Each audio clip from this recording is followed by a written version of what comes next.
em quarentena num hospital, afastado de todas as pessoas, inclusive da família, para evitar contaminação. As autoridades tailandesas divulgaram hoje mais detalhes sobre o estado de saúde dos adolescentes e sobre o resgate que o mundo inteiro acompanhou com apreensão, expectativa e esperança. A reportagem é dos enviados especiais à Tailândia, Mário Câmara e Rodrigo Alvarez. Tranquilos e bem dispostos. É assim que os meninos aparecem nas primeiras imagens feitas no hospital. Eles estão isolados em 2 salas grandes de uma unidade de terapia intensiva. Um ambiente claro, muito limpo, totalmente diferente da caverna onde eles passaram mais de 2 semanas. Os 8 primeiros resgatados estão numa sala e os 5 últimos em outra. O isolamento e as máscaras são para protegê-los de doenças. Os meninos juntam as mãos em sinal de agradecimento e levantam 3 dedos, o que aqui na Tailândia quer dizer "eu te amo". Os pais ficam do lado de fora, separados por um vidro. Eles acenam, conversam, mas não podem abraçar nem beijar os filhos. Alguns choram, finalmente descarregando as emoções acumuladas em tantos dias de expectativa.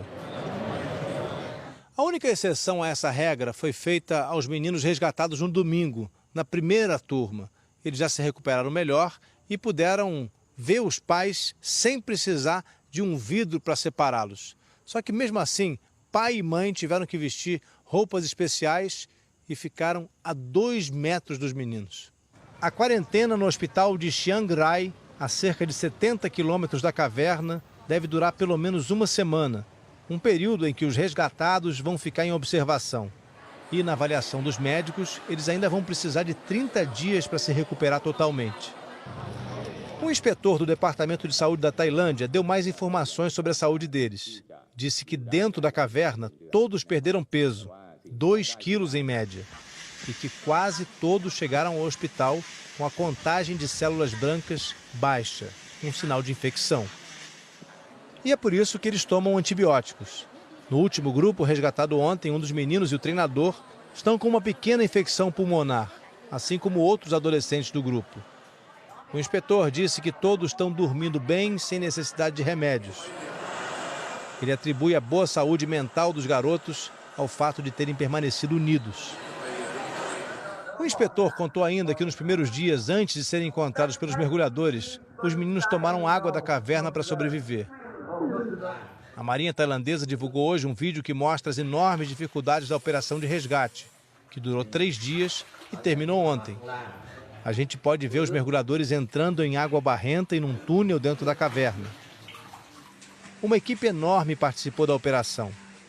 Mesmo nos lugares onde dá para andar, os espaços são apertados, escorregadios e a água não para de correr com força. O vídeo mostra também os meninos sendo colocados em macas e içados por cordas. Socorristas carregaram os meninos que foram enrolados em cobertores térmicos. Foi uma operação complicada que todo mundo acompanhou, mas que finalmente terminou com uma enorme comemoração. O resgate na Tailândia dominou o noticiário em todo o mundo nos últimos dias. Um país que habitualmente não ocupa manchetes por tanto tempo. Vamos entender que país é esse. A Tailândia fica no sudeste asiático. Foi pela costa do mar de Andamão, por aqui, que um tsunami invadiu e destruiu parte do país em 2004. Junto com a Malásia, também com a Indonésia e ainda com as Filipinas, a Tailândia faz parte dos chamados Novos Tigres Asiáticos. É uma expressão criada na década de 1990 em referência aos tigres asiáticos originais, digamos assim. Coreia do Sul, Taiwan, Singapura e Hong Kong. Países que tiveram alto desenvolvimento econômico a partir da década de 1970. A capital da Tailândia, Bangkok, é uma metrópole com mais de 9 milhões de habitantes. Mais do que o Rio de Janeiro, por exemplo, que tem 6,5 milhões. O país inteiro tem 68 milhões de moradores e um índice de desenvolvimento humano parecido com o do Brasil. 0,72 por lá, 0,75 por aqui. Lembrando que o índice vai de 0 a 1 e quanto mais perto do 1, melhor. O Rodrigo Alvarez vai explicar para a gente agora por que 4 dos integrantes do grupo Javalis Selvagens moram na Tailândia, mas não são reconhecidos como cidadãos do país. Além de gostarem de futebol e terem ficado presos por uma inundação na caverna em Tan Luang, o técnico Eik e os adolescentes Mark, Thi e Adun têm mais uma história em comum. Os 4 não são tailandeses e não têm nenhuma outra nacionalidade. Aos poucos a gente vai conhecendo melhor a história desses meninos que ficaram conhecidos pelo nome do time deles, os Javalis Selvagens. Um especificamente, exatamente aquele que fez a primeira comunicação com os mergulhadores ingleses, o único que falava inglês, vem de um outro país. Adun vem ali do outro lado da fronteira, atrás daquele edifício branco de telhado azul escuro. Ele veio do Myanmar, fugindo de uma grande crise humanitária. A gente mostrou aqui no Jornal Hoje a história do refugiado Adun na semana passada. Além de inglês, o zagueiro do Javalis Selvagens também fala thai, chinês e birmanês, que é a língua oficial de Myanmar. Até agora não se sabe de onde são Mark e Thi. O técnico Eik é da etnia Thai Lue, existente na Tailândia, China, Laos e Myanmar. Ainda que os processos para obtenção de nacionalidade de todos eles estejam em andamento, por enquanto, eles não têm um país. Como, aliás, acontece com 480 mil pessoas que vivem na Tailândia.